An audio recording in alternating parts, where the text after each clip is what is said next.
नमस्कार साथियों, कैसे हो आप सब। उम्मीद है सब अच्छे होंगे। स्वागत है एक बार फिर से इस नई क्लास में। हम देख रहे हैं राजस्थान का अपतंत्र। शुरुआत के 3 पार्ट इसके अंतर्गत पढ़ चुके हैं, आज चौथा पार्ट लेने वाले हैं। यदि राजस्थान भूगोल की बात करें तो राजस्थान के भौतिक प्रदेश और राजस्थान की जलवायु का हम पहले ही अध्ययन कर चुके हैं।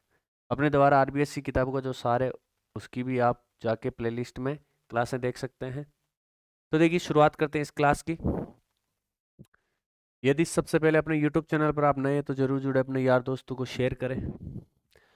क्लास की पीडीएफ और शेड्यूल प्राप्त करने के लिए डिस्क्रिप्शन में टेलीग्राम चैनल दे रखा है, वहां से टेलीग्राम भी ज्वाइन करें। तो देखिए भाई, आज हम देख रहे हैं बंगाल की खाड़ी अपवातंत्र। इससे पहले हमने देखा है राजस्थान के अपवातंत्र में अरब सागरीय अपवातंत्र, अरब सागरीय अपवातंत्र, उसके बाद आंतरिक प्रवाह क्षेत्र, और आज हम देखने वाले हैं बंगाल की खाड़ी का अपवातंत्र। ये देख चुके, ये देख चुके, ये अब देखने वाले हैं। अब देखिए, अपवातंत्र का जो है 17% भाग इसके अंतर्गत सम्मिलित है, 60% भाग इसके अंतर्गत सम्मिलित है, और 23% जो अपवातंत्र का भाग है वो बंगाल की खाड़ी अपवातंत्र के अंतर्गत आता है। तो देखिए, आज जो है बंगाल की खाड़ी अपवातंत्र में नदी है चंबल। सबसे पहले हम चंबल नदी के बारे में अध्ययन करने वाले हैं। इसका पुराना नाम है वो है चर्मण्यवती। पुराना नाम क्या है? चर्मण्यवती। अब आप बता सकते हो चर्मण्यवती नाम कैसे पड़ा?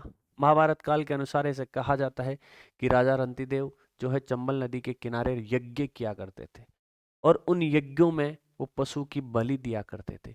अनेक पशुओं की बलि उन्होंने दी।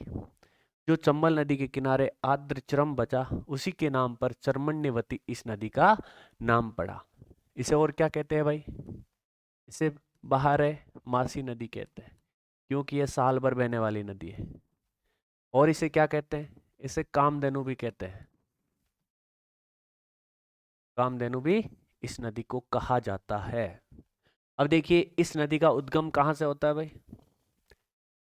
जो ये नदी है इसका उद्गम होता है मध्य प्रदेश,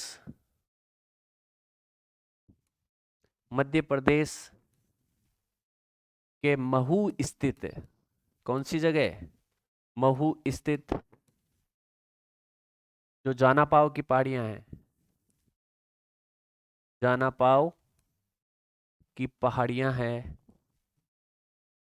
जो कौन सी पर्वत श्रेणी में है? विंध्याचल पर्वत श्रेणी में है। कौन सी पर्वत श्रेणी में है? विंध्याचल पर्वत श्रेणी में है।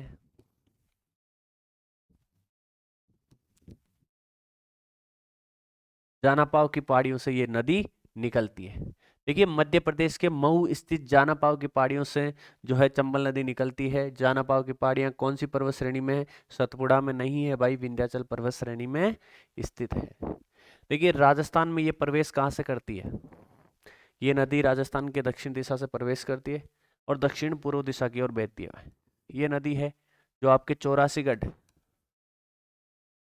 चौरासीगढ़ जो कहाँ पर है? चित्तौड़गढ़। चौरासीगढ़ चित्तौड़गढ़ से राजस्थान में प्रवेश करती है चंबल नदी। इसका प्रवाह क्षेत्र राजस्थान में कहाँ कहाँ रहता है भाई? देखिए, ये नदी जो है आपके चित्तौड़गढ़ में प्रवेश करती है। कहाँ से प्रवेश करती है? चौरासीगढ़ चित्तौड़गढ़ से। चित्तौड़गढ़ के बाद ये नदी जाती है कोटा। कोटा के बाद इसका प्रवाह क्षेत्र है भाई बूंदी। बूंदी के बाद ये नदी जो है करौली। बूंदी के बाद सवाई माधोपुर।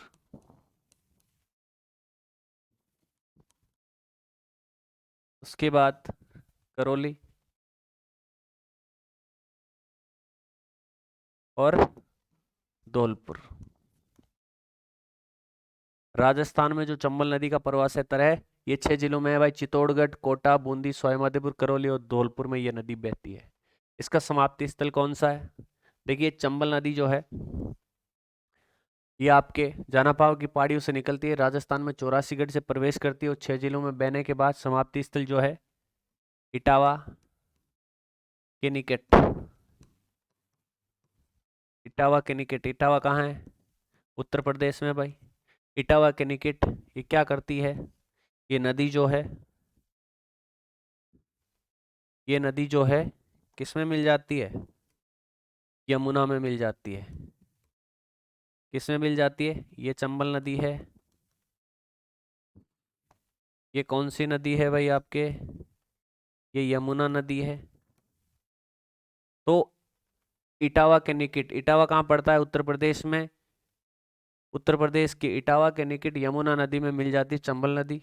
और चंबल नदी खुद किस में मिल जाती है भाई, चंबल नदी जो है वो आपके किस में जाकर मिल जाती है भाई, ये आपके मिल जाती है गंगा नदी में। तो आपको कोई पूछे कि यमुना जो है वो किसकी सहायक नदी है, वो गंगा की सहायक नदी है। और चंबल किसकी सहायक नदी है, वो यमुना की सहायक नदी है। यदि सीधा सारांश निकाल के देखें तो चंबल और यमुना दोनों जो है गंगा नदी के अपवा क्षेत्र का भाग है। ये गंगा नदी आगे इधर जाती है, पश्चिम बंगाल से होती हुई बंगाल की खाड़ी में गिर जाती है, बंगाल की खाड़ी में गिर जाती है। तो समझ में आया इसका समाप्ति स्थल, यमुना में मिल जाती है उत्तर प्रदेश में जाके। इसकी लंबाई कितनी है भाई, देखिए लंबाई को लेके हमेशा कंफ्यूज रहता है। लंबाई चाहे किसी की हो, कोई सी भी नदी की हो, हमेशा कंफ्यूज रहता है। वर्तमान यदि बात करें तो सब बोला जाता है कि 1051 किलोमीटर इसकी लंबाई है। और राजस्थान में ये बहती कितनी है, 370 किलोमीटर। कहाँ बहती है, राजस्थान में बहती है। ऐसा बोला जाता है कि इसकी कुल लंबाई 1051 है, राजस्थान में ये 370 किलोमीटर बहती है। पुराने हिसाब से देखें, पुराने हिसाब से देखें तो इसकी लंबाई जो है 965 किलोमीटर मानी गई है। और राजस्थान में 135 किलोमीटर ये नदी बहती है। 135 किलोमीटर राजस्थान में बहती बताई गई है। वर्तमान की यदि बात करें तो 1051 और राजस्थान में 370 किलोमीटर मानी गई है। देखिए चंबल नदी तंत्र की यदि हम बात करें तो राजस्थान का सबसे बड़ा नदी तंत्र है भाई, राजस्थान का सबसे बड़ा नदी तंत्र कौन सा है, चंबल नदी तंत्र, याद रखोगे भाई। एक बार पुनः देख लेते हैं इस स्लाइड को। कर्मण्यवती, बारहमासी, कामधनु इसके उपनाम है। मध्य प्रदेश के मऊ स्थित जानापाव की पहाड़ी से ये नदी निकलती है। चौरासीगढ़ चित्तौड़गढ़ में ये राजस्थान में प्रवेश करती है। उसके बाद चित्तौड़गढ़, कोटा, बूंदी, सवाई माधोपुर, करौली और धौलपुर में बहती हुई ये इटावा के निकट यमुना में मिल जाती है। यमुना खुद गंगा में मिल जाती है। गंगा लास्ट में अपना जो जल है बंगाल की खाड़ी में छोड़ देती है। इसकी लंबाई 1051, राजस्थान में ये 370 किलोमीटर बहती है। चंबल नदी तंत्र जो है राजस्थान का सबसे बड़ा नदी तंत्र माना गया है।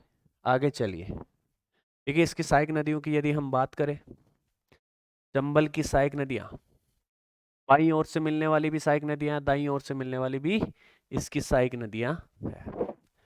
यदि बाईं ओर से मिलने वाली सहायक नदियों की बात करें तो इसमें एक नाम आता है बामणी। कौन सी नदी, बामणी नदी। एक नाम आता है मेज नदी। कौन सी नदी भाई, मेज नदी। एक नाम आता है चाकण नदी। कौन सी नदी, चाकण नदी।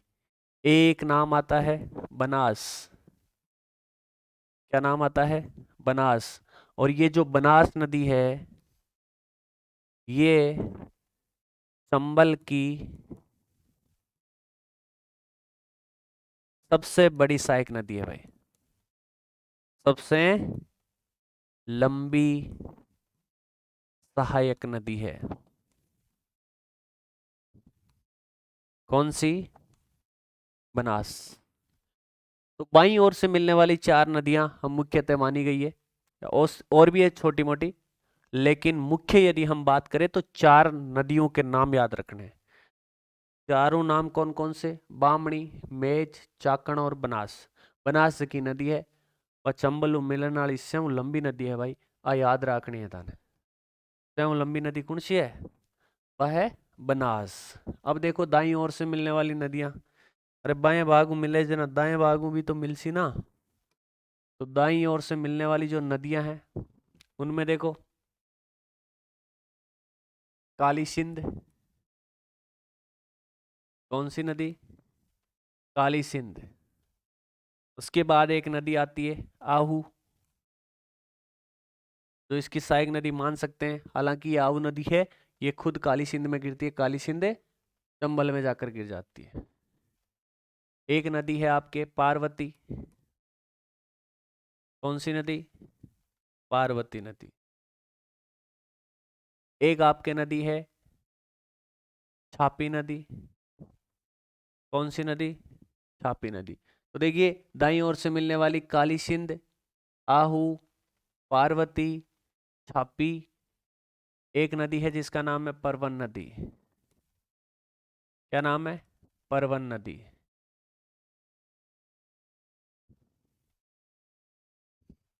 एक नदी है जिसका नाम है आपके अंधेरी नदी। एक सहायक नदी है जिसका नाम है लहासी नदी। एक सहायक नदी है जिसका नाम है रेतीली नदी। एक सहायक नदी है जिसका नाम है कुन्नू नदी। एक सहायक नदी है जिसका नाम है कराई नदी। एक सहायक नदी है जिसका नाम है सीप नदी।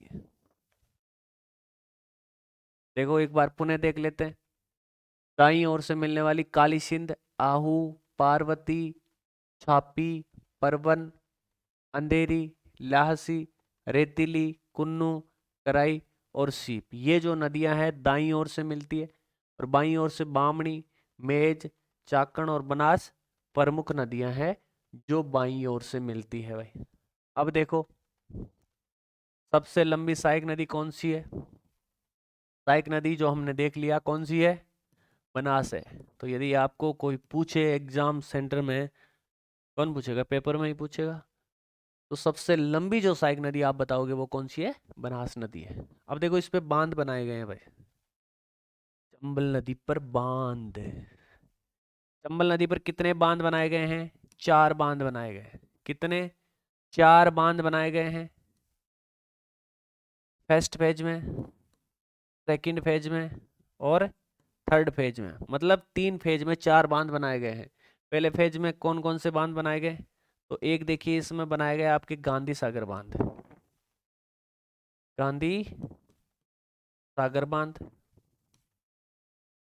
एक बनाया गया आपके कोटा बैराज, कौन सा? कोटा बैराज।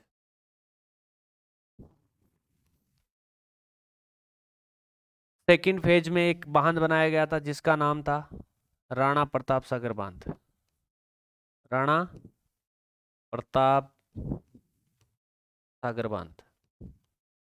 और तीसरे फेज में एक बांध का निर्माण किया गया था जिसका नाम था जवाहर सागर बांध,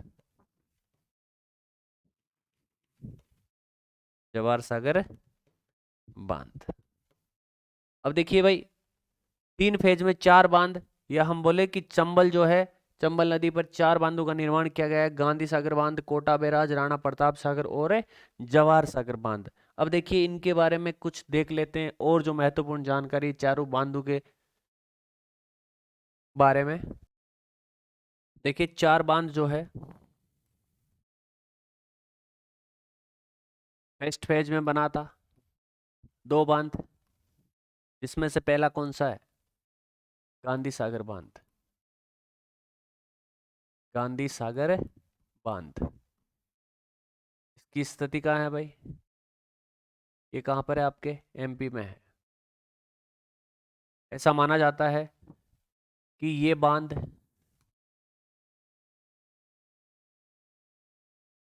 चंबल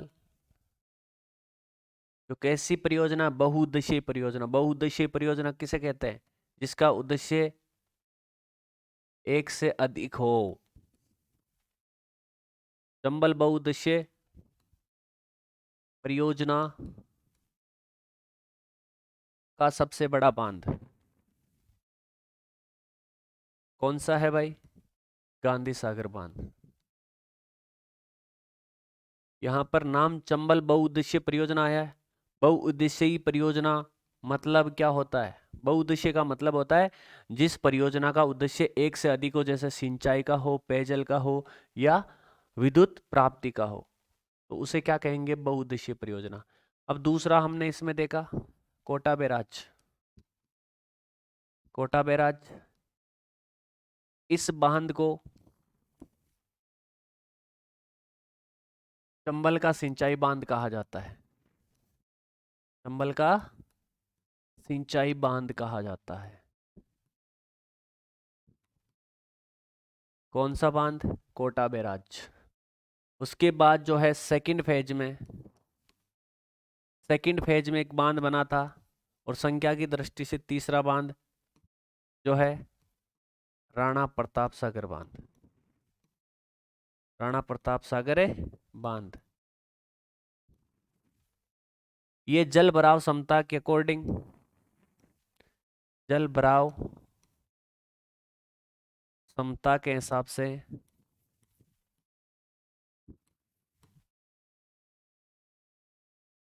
से राजस्थान का सबसे बड़ा बांध।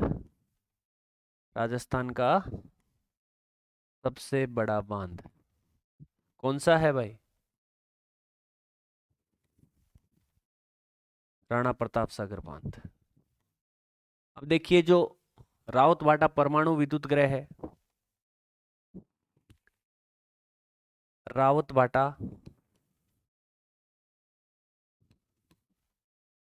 परमाणु विद्युत गृह,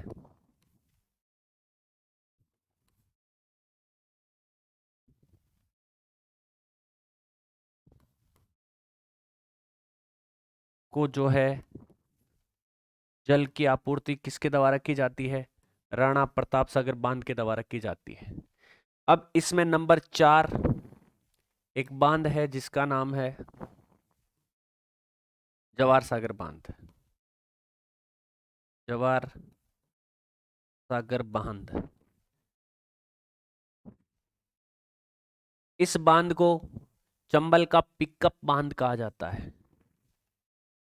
चंबल का पिकअप बांध कहा जाता है।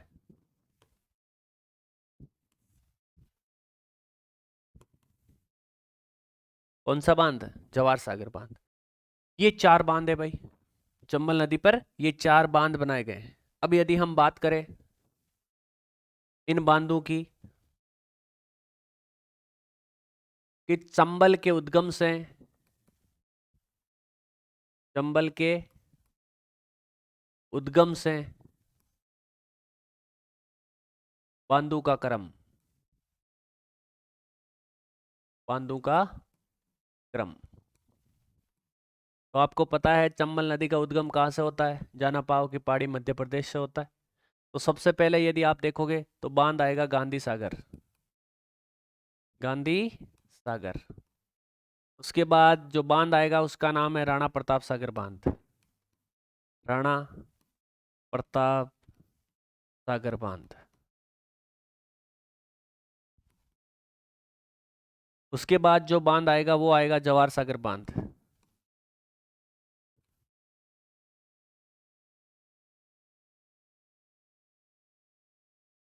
उसके बाद जो बांध आएगा उसका नाम है कोटा बैराज बांध। कोटा बैराज।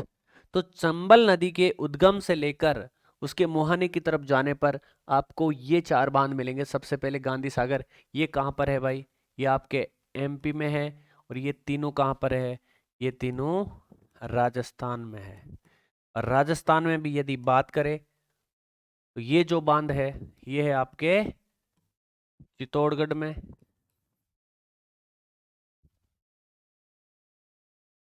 चित्तौड़गढ़ में। और ये जो 2 बांध है ये आपके है कोटा में। तो समझ में आया आपके? उद्गम से मुहाने की तरफ चलने पर ये चारों बांध आएंगे। आगे देखिए भाई।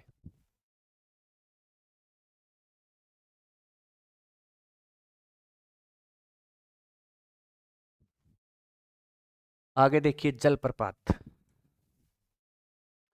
इस पर एक जलप्रपात है जिसका नाम है चूलिया जलप्रपात।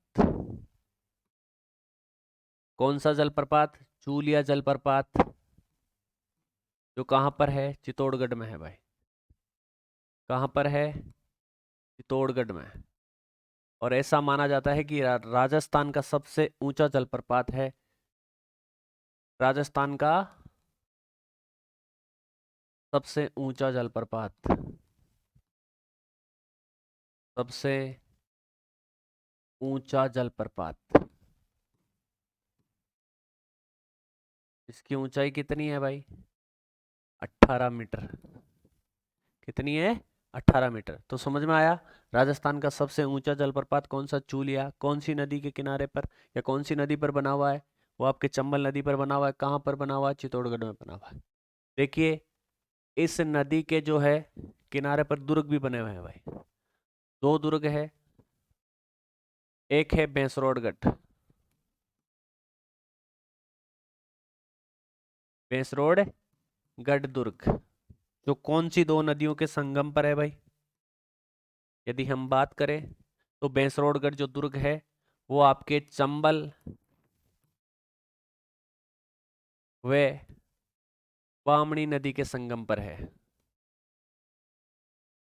बामणी नदी के संगम पर है।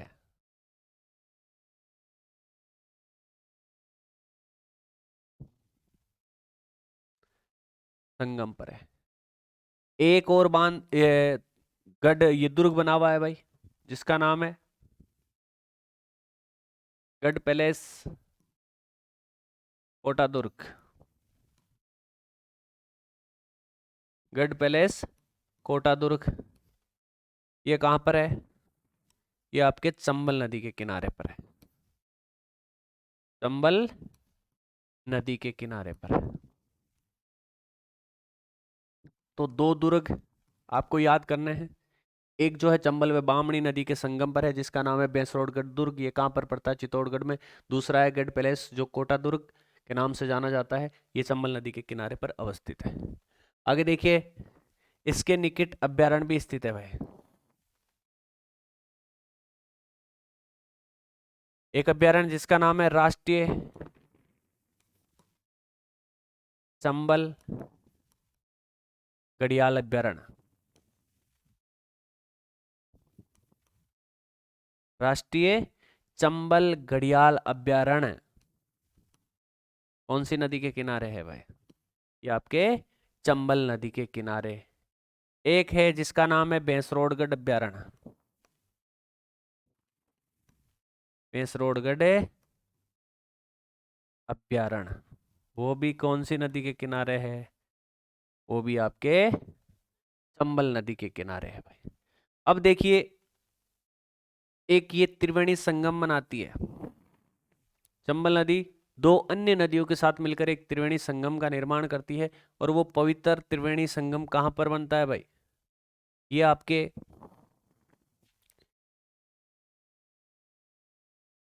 मानपुर, जो कहां पर पड़ता है? सवाई माधोपुर।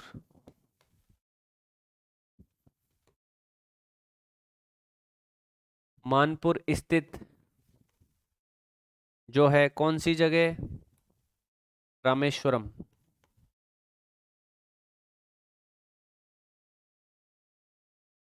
मानपुर जो सवाई माधोपुर में पड़ता है, मानपुर में एक जगह का नाम है रामेश्वरम।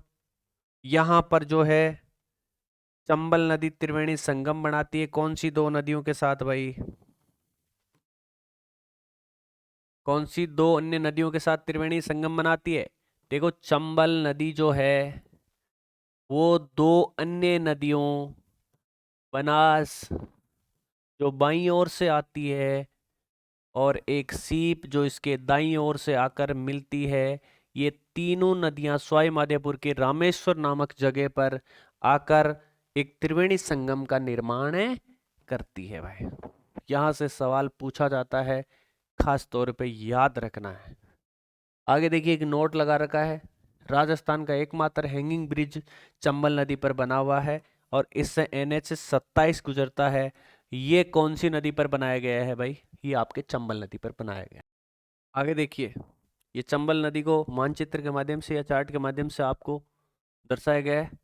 जिससे क्या है कि पढ़ने के बाद आपके माइंड में इसका इमेज बन जाएगी। आप यदि बोलना चाहोगे तो भी चंबल नदी को नहीं बोल पाओगे। तो देखिए ये जाना पाओ की पहाड़ी जो कहाँ पर है, मध्य प्रदेश। यहाँ से ये नदी निकलती है, कौन सी नदी, चंबल नदी। यहाँ से राजस्थान में प्रवेश करती है, कौन सी जगह है भाई ये, चौरासीगढ़। कौन सा गढ़, चौरासीगढ़, जो कहाँ पर है, चित्तौड़गढ़ में है। ये जो चित्तौड़गढ़ का दूसरा वाला भाग है चित्तौड़गढ़ जिले का, वहां पर है। आपको पता है कि विखंडित जिला है चित्तौड़गढ़, जिसको विखंडित करने का कार्य कौन सा जिला कर रहा है, भीलवाड़ा। भीलवाड़ा इन दोनों खंडों के बीच से मध्य प्रदेश से सीमा बनाता है। तो चौरासीगढ़ चित्तौड़गढ़ से ये राजस्थान में प्रवेश करती है, उसके बाद ये ऐसे चलती है, चलने के बाद जो है यमुना नदी में आकर मिल जाती है। यमुना नदी में जहां ये आकर मिलती है उस जगह का नाम क्या है भाई, उस जगह का नाम है इटावा। इटावा कहाँ पड़ता है, यूपी में पड़ता है। ये नदी कौन सी है, ये यमुना नदी है। कौन सी नदी, यमुना, जो खुद है गंगा की सहायक नदी है। यमुना की सहायक नदी कौन सी है, चंबल। चंबल की सबसे लंबी सहायक नदी कौन सी है, वो है आपके बनास। चंबल की सबसे लंबी सहायक नदी, सबसे लंबी सहायक नदी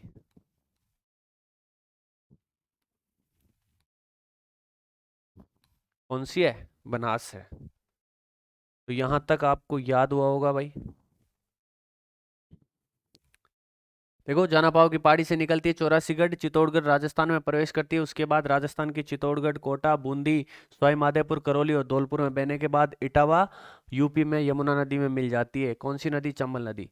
देखिए इसकी कुछ सहायक नदियां हैं, बाईं तरफ से देखें तो बामणी नदी है, और हमने देखा कि बामणी और जो है चंबल नदी, इसके संगम पर एक दुर्ग बना हुआ है जिसका नाम है कौन सा, पेसरोडगढ़ दुर्ग। पेसरोडगढ़ दुर्ग बना हुआ है।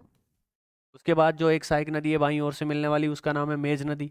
एक ये नदी है जिसका नाम है चाकण नदी। और चंबल की सबसे लंबी सहायक नदी जो है बनास नदी। ये चार जो नदियां हैं ये इसके बाईं ओर से आके मिलती। अब दाईं ओर से मिलने वाली नदियों की यदि बात करें तो आहू नदी, काली सिंध।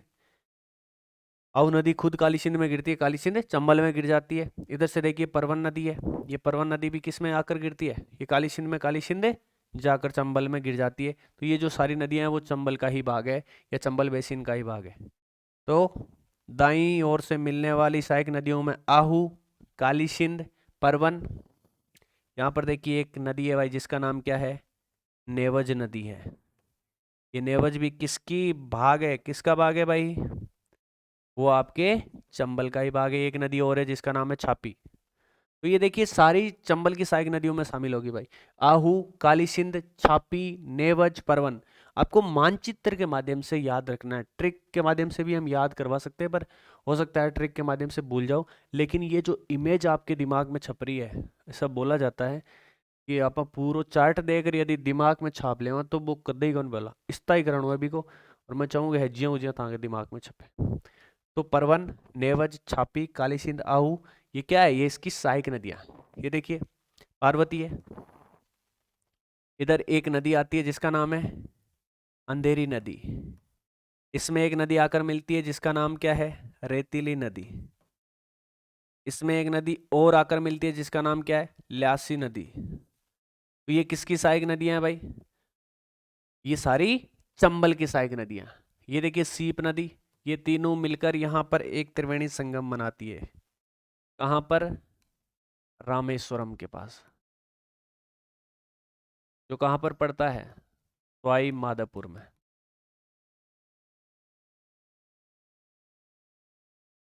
ये देखिए आगे कुन्नू नदी है, ये किसमें, कराई नदी आकर मिलती है।